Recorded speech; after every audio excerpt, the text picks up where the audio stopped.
paid ads draining your profits? In this video, I show you why ads are eating into your margins and how to turn your email list into a profit machine with zero ad spend. Stick around for a plug and play email retention system you can implement immediately today. Why paid ads are killing your e-commerce profits and what to do instead. The impact of rising Facebook ad cost on e-commerce brand. Over the past 3 years, Facebook ad cost, especially the CPM and the cost, which is the cost per thousand impression, and the CPA, cost per acquisition, have surged by 80 to 120%, creating a serious challenges for e-commerce brands that rely heavily on meta ads for growth. This shift is hitting small to medium-sized e-commerce brands the hardest, the ones who don't have the deep budget and the massive teams and the diverse traffic sources to cushion the blow. But now let's break down the impact by business size and walk through how this new landscape is reshaping e-commerce. So when it comes to small e-commerce brands, which are making, when it comes to their revenue, they're making between $5,000 to $50,000 a month. Their ad spend goes anywhere near $1,000 to $10,000 a month, are often run by solo entrepreneurs, small teams, and these brands depend heavily on meta ads for cold traffic and conversions. Some examples are Lumi, BUBS Natural, and Freestyle Watches, which most people probably never heard about them because they're small brands. But why these brands are vulnerable? Margins are tight. Any spike in the CPM and the CPA can wipe out profit. Usually only break even or make slight profits on the front end sales. Limited budget for testing. 1 to 2 failed creatives can burn cash very quickly. Scaling is risky without back end monetization like emails, SMS, or bundles or subscription, etc. Example, you sell a product for $40. If your CPA jumps from $15 to $30, your profit drops from $25 to $10, or even worse, you lose money, which tends to happen more than often. So when it comes to mid-sized e-commerce brands generating revenue between $50,000 a month to $500,000 a month, ad spend is between $10,000 to $100,000 a month. These brands usually have dedicated teams, basic systems, email flows, upsells, etc., and can afford some testing. Javi, Coffee, OBVI, Hustle Clean, Mid Squares, and brands like that. Why rising costs still hurt them? Scaling now requires 10 to 20 creatives a week to stay in a competitive market, because you gotta think about Facebook advertisement is like the highway. Everybody's competing to put their brand and their logo there, and the more money you put there, the more likely people is gonna see your brand, and you're not the only person competing. Multiple competing for it is gonna drive the cost higher and higher. So people are gonna have to test more creative, test more UGC and things like that to stay competitive, because there's something called ad fatigue. Now they need deeper CRO, which conversion rate optimization, and offer testing to justify the rising COC, which is customer acquisition cost. So more testing different offers, testing more UGC, and testing more things. The old days of cheap traffic and broad targeting are over. Success now requires sophistication and back-end monetization system. Large brands, enterprise, and VC back, they're usually making between $500,000 to $5 million a month. Their ad spend could go anywhere from $100,000 a month to $1 million a month. These brands operate with agencies and house teams and advanced tools like Northbeam, Triple Whale, and Hyros for attribution and optimization. Example could be Feastables, which is I think Mr. Beast brand. Gymshark, very popular, have some of their stuff. Dr. Squash, I've seen some of their ads. Prime Hydration by Logan and KSI. How they survive? They treat Meta as one of the many channels like Google, TikTok, YouTube, Amazon, and things like that, which is what I noticed with a lot of large brands like Feastable, Gymshark, Dr. Squash, Prime Hydration by Logan Paul and KSI. They heavily used YouTube. And when it comes to Gymshark, back in the days, they used to sponsor and send a lot of clothing to different fitness-based YouTube channels where people promoted their product and people would wear their things. This is what really helped them to drive their revenue and become extremely popular in the fitness industry. And the same thing applies for Feastable. Think about millions and millions of views at each YouTube views that could help him market his brand without him putting a lot of money into advertisement, even though I'm pretty sure he does. But these big brands don't just utilize meta ads like the smaller or middle-sized brand. They utilize multiple channels. So they focus on multi-product LTV, and they focus heavily on customer lifetime value, which is how you make a lot of money. Subscriptions, data-driven scaling. They're more resilient to SPM and SPA spikes due to the budget flexibility and the channel diversity. So they diversify their channel and how they present themselves to their customer all over the place, that even if Facebook ads cost more, they don't get hit by the spikes like smaller to middle-sized brands that did not diversify their channels like these bigger brands. So what is actually happening? One, profit margins are shrinking. Like I said earlier, SPM jumped from $5 to $11. SPE has doubled in many niches from $20 to $40. Low ticket brands especially suffer selling a $40 product with a $30 SPA, which leaves razor thin margins, or even they're losing money. Number two, ROAS is failing. Brand that used to get 4 times ROAS are now struggling to hit 2.5 or 3 times ROAS. iOS update, less accurate pixel data, higher costs are to blame also. So if you're not using any tools to optimize your pixel and have better tracking, then it's gonna cost you more money to run ads and things along this line. Revenue per 100 ad spend has dropped, forcing brands to get more creative or lose ground. Scaling is more expensive, more testing equal more money burned. Weak creatives drain the budget fast. Just 1 to 2 bad variations can eat $500 to $1,000 with zero return. Email or SMS, bundles, subscriptions, scaling becomes very dangerous. Number 4, acquisition costs are less predictable. With the iOS privacy changes, which wreck the meta tracking accuracy, retargeting is weaker, attribution is noisy. Brands can rely on the all play running ads. You need full funnel strategy, not just launch ad and get sale, which used to work in the past. And I'm not telling you that you cannot utilize advertisement and you just have to utilize email, but you need a back end system that's going to help you to monetize on the attention you're able to acquire through Facebook advertisement. It's going to help you to make more money, but on a more of a cost effective level compared to just utilizing ad Facebook by itself. We have to diversify our media channels if we want to survive at this period of time. And as we go towards the future with more AI and if technology coming, things are going to become worse and harder. So the bottom line for 10,000 to 50,000 a month brands, small to medium sized e-commerce brands, if you're in the 10,000, 50,000 to 500,000 revenue, you are the most exposed in today's ad environment. You can't afford to waste 1,000 to 2,000 on underperforming creatives. You need immediate returns on ad spend to fund inventory, operation, growth, your lifestyle, and your other employees who work for you if you have such a team. You must make every click count with smart funnels, retargeting, and high converting offers. The email marketing revolution, building your own marketing channel. Why email marketing is your profit salvation? Email marketing isn't just another marketing tool, it's your path to sustainable profit. Here's why it's superior to paid advertisement. Number 1, ownership versus renting. You own your email list completely. No platform can take it away from you. Direct communication channel with your customers. Superior ROI. Average email marketing ROI is $40 for every dollar spent compared to paid ad, which is $2 to $4 for every dollar spent. The costs remain consistent regardless of list size. And if you utilize different segmentation strategy and you always clean your list, you'll end up saving more money and actually hit customers who actually want to buy from you, who's going to allow you to make more money. Number 3, compounding returns. Each subscriber become more valuable over time because they see your emails, they become more familiar with you, they develop more trust, they see you as an authority, and more likely they become a loyal customer. It's an automated sequence that works 24/7. Once you set up your email flows, your welcome flow, your browser abandonment, these flows work automatically based on different behaviors of the customer they trigger on your website, which is the best part about email flows. No ongoing ad spend required. You don't need to spend ad money to make your email flows to work. People are going to enter your email list system and they're going to have this email sent to them automatically, which is going to guide them to different parts of their customer journey. It's permission-based marketing. Subscribers have already shown interest by joining your email list compared to advertising. When someone's scrolling through Instagram or Facebook, they might see your ad, but they may not click it, or they might click it, but you don't know whether they're actually interested or not. But with email, once they show you they're interested because they joined your email list, even if they're not that interested and they join your email list, you can make them more interested slowly through your email flows and your campaign. It's higher intent, which is going to lead to in higher engagement rates. It's trust pre-established. They cannot trust you a little bit. They give you your email, especially if they give you your phone number. That shows you they trust you more. You could show dynamic content based on behavior. So if someone clicked on a certain product, they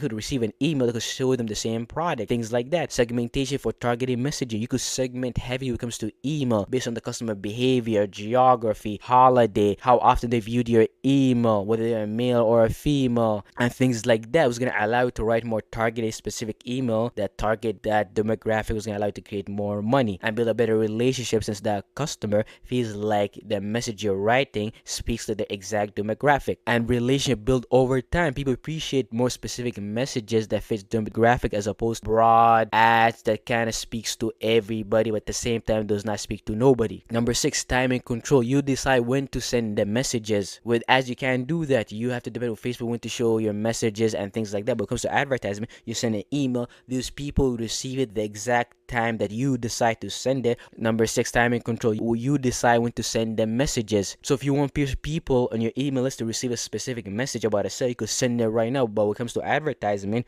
you don't know when exactly Facebook's going to show your ads to your potential customers, because remember, you're competing with other people. When it comes to email list, you own your email list. You don't have to compete with nobody. Automation ensures perfect timing. When it comes to email flows automation, that ensures perfect timing because we could add specific timing to each email flows when a person is going to receive it. Is he going to receive it in 24 hours, in 2 days, 3 days, in 1 minute, 2 minutes, and things like that. And finally, no competition for ad slots. You don't have to compete with nobody. It's your email list. You compete with your own self. So how we go about building your email retention system, your own back-end system. First, in email marketing, on-site pop-ups are essential for growing your list and converting your visitors. Make sure that you create a welcome pop-up to allow you to lead capture. When it comes to trigger, on entry, 5 to 10 second delay. Give the person some time to browse your website and then let a pop-up comes out. Offer 10, maybe potentially even 15% off or free shipping. The purpose to capture visitors first time ascension. This is way cheaper than running ads on someone's face, because this is for free. You put a pop on your website, they could put their email list and you capture a new potential customer. Add in an exit intent pop-up which can increase your email capture by 35%. Trigger mouse towards the exit. Offer extra discount or a free gift. The purpose to save abandoned users. So here's some irresistible lead magnets that you could utilize. Exclusive discount, minimum 10% for effectiveness, free shipping offers, product guides, educational content, and early access to new products. So when it comes to email flow setup, you want to make sure you have your email, your welcome series, which is the top of the funnel. When you're going to send it immediately after someone join your email list via the pop-up. The purpose to introduce your brand story, values, and deliver incentives like a discount and build trust and drive the first purchase. So customer journey, cold visit from cold visitors into interested subscriber into a warm lead. You could utilize number of emails. You should include 3 to 5 emails or even more depending on type of customers you have, but definitely start with 3 to 5 emails first. Timing, email, send it immediately with the welcome and the offer. Email 2, send it a day later, brand story, social proof. Email 3, 2 days later, bestsellers and benefits. Email 4, 4 days later, overcome objections and some FAQs. Email 5, 7 days later, last call for an offer. Use dynamic blocks to personalize the content based on gender, quiz data, or interest. Abandon cart, which is the middle of the funnel. When to send it, customers as a product to the cart but doesn't check out. The purpose of it is to remind them of what they left behind. Reduce friction with incentives or social proof. So when it comes to customer journey, this person is a warm lead and then goes to a purchase intent. You nudging them to buy essentially. Number of emails you should utilize 3, which is what I prefer. Timing, the first email should be 1 hour after abandonment and you could test out 1 hour, 2 hours, or 30 minutes. Email 2, 12 to 24 hours later, objection handling reviews. Email 3, 36 to 72 hours later with urgency and discount. Tips, use cart recovery links, customer service contact, and risk reversal language. Number 3, abandon checkout, lower middle funnel. When to send it, customer start at checkout but leaves before paying. The purpose of this is going to be to recover nearly lost sales, build urgency, your cart is expiring, offer final push, example free shipping. Customer journey, hot lead, 1 step away from converting, urge to complete the purchase essentially. Number of email, utilize 2 to 3 emails. Timing, the first email 4 to 6 hours after browsing, and then the second email is gonna be 1 day later with more value, UGC, and reviews. Email 3 days later, optional incentives, you can add more urgency too. Tips, personalized based on product view, segment out the purchasers. Tips, personalized based on product view and segment out people who already purchased. Browse abandonment, which is top in the middle of the funnel. Users viewed the product but isn't added to the cart. Purpose is gonna be to re-engage interest, showcase product browsed, add UGC or the bestseller recommendation. Customer journey, curious visitors, nudge them back to consider buying again. Number of emails, 2 to 3 emails. Timing, the first email should be 4 to 6 hours after they already did the browsing. Email 2, 1 day later, more value, more UGC, reviews. Email 3, 3 days later, optional incentives. Tips personalized based on product viewed and segment out the purchaser, the people already. Tips personalized based on product view and make sure you segment out the people already purchased. So site abandonment, which is the top of the funnel, when it's sent, users visit your website. When it's sent, users visit your site but doesn't browse deeply or engage. Purpose: nudge them to explore, reinforce your value prop, encourage browsing or signing up. Customer journey, which is essentially called visitors, and you try to guide them back in. Number of emails, 3 to 4 emails. Timing: the first email should be 1 to 2 days later after the last visit. Email 2 should be 3 to 5 days later with more value, UGC, reviews. And email 3 should be 7 days later, 5 to 7 days later with the last chance with a sense of urgency. Tips: use we miss you subject line, highlight what's improved, what's new, or what's improved. Thank you flow, which is the post purchase, which is the middle of the funnel, when to send it after someone buy. The purpose: to confirm the order, build excitement, share brand mission, and how to use the product or cross sell. Lay the foundation for repeat purchase. Customer journey: first time buyers into loyal fan. Number of emails, 4 to 6 emails. Timing: the first email number 1, immediately thank you or what to expect. Email 2, 2 days later, product tips plus unboxing. Email 3 should be 7 days later, cross-sell or referral. Email 4, 10 to 14 days later, request review or UGC. Email 5, 20 to 30 days later, VIP or repurchase offer. Tips: use conditional split based on the product type or the order value. Number 7, replenishment reminder for retention on the bottom of the funnel. When it's time to reorder consumable like skincare or supplements. Purpose: to increase LTV by driving repeated purchases. Add convenience, running low, we got you. Customer journey: one-time buyers into repeated customer. Number of emails, 2 to 3 emails. Timing: first email should be X days later after the purchase. Typically product usage is between 25 days for a 30-day supply of something. Email 2, 2 to 3 days later. Email 3, 5 to 7 days later, last call, low stock, urgency. Tip: add a dynamic block so the customer only gets a reminder for the product they actually purchased. Number 8, win back flow, retention, re-engagement, and bottom of the funnel. When it's sent past customers who haven't bought in a while. Purpose: reignite interest, win back inactive customers. When it's sent past customers who haven't bought in a while. Purpose: to reignite interest and win back inactive customers with offers or new arrival or updates. Customer journey: them not coming back and we want to re-engage them. Number of emails, 3 to 4 emails. Timing: the first email 60 to 90 days to the last purchase. The second email 3 to 5 days later, new arrivals or offer. Email 3, 70 days later, last chance with urgency. Tips: we use we miss you subject line, highlight what's new or improved. Now number 9 is the sunset flow for list cleaning on the bottom of the funnel. When it's sent, subscribers who haven't opened emails in a long time, the purpose of it is to give one last chance to engage. Clean your email list to improve deliverability. It's going to allow us to spend less money and make more money. Customer journey: disengage contact, either a re-engage or a remove contact. Number of email, 2 to 3 emails. Timing: email 1, trigger when someone hits an activity threshold. Email 2, 3 to 4 days later, reminder. And email 3, optional, 5 to 7 days later, final warning before removal. A tip: only email people who haven't opened or clicked in a month. Don't include recent openers by mistake. Back in stock flow, the buying intent recovery and bottom of the funnel. When it's sent product, back in the stock flow, buying intent. Number 10, back in stock flow, buying intent recovery on the bottom of the funnel. When it's sent product they viewed or signed up for is now available. Purpose: to notify high intent shoppers, drive urgency to buy it before it sells out again. Customer journey: previously interested and triggered to buy. Number of emails are 3. Email 1, immediately on restock, announce that the product is back. Email 2, 24 to 40 hour urgency reminder. Email 3, 3 to 4 days later, the final call is optional if it's still in stock. Tips: automate the flow per product with dynamic product tag and enclavio and limit availability in the copy if the supply is genuinely limited. So now it comes to campaign, weekly content plan. Make sure it's value driven and trust focused. Post: to be posting content 2 to 4 times a week, which is perfect. It's enough to stay top of the mind without burning out. Here's a simple high converting weekly content frame across email and social or both. Number 1, educational, why it matters to build authority. Goal: show expertise and deepen trust. Example: why your product material is better for your skin and the planet. 3 hidden toxins in the most product type and how to avoid them. What makes truly sustainable product and how to spot greenwashing. Some format: IG, short form videos, and plain text emails. Number 2, founder POV, storytelling, build connection. Goal to humanize the brand and build loyalty. Always remember this, that people want to buy from humans, don't want to buy from corporation, because humans have a negative perspective on corporation. This is why influencers are able to make people buy, but sometimes brands or companies, they can't, because the human connection aspect that companies have hard time tapping into, unless they sponsor different athletes and celebrities. So the goal is to humanize the brand and build loyalty. Example, I started this brand because I couldn't find a problem which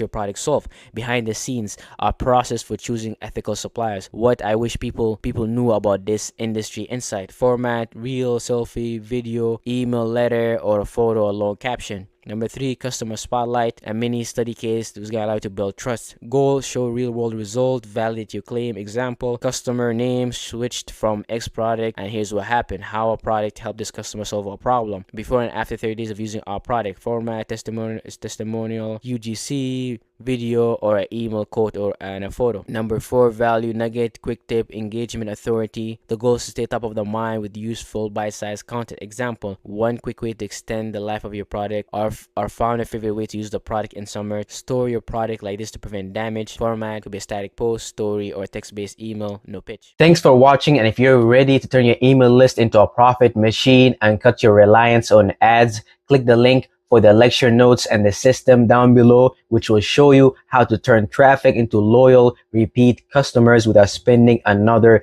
dollar on ads.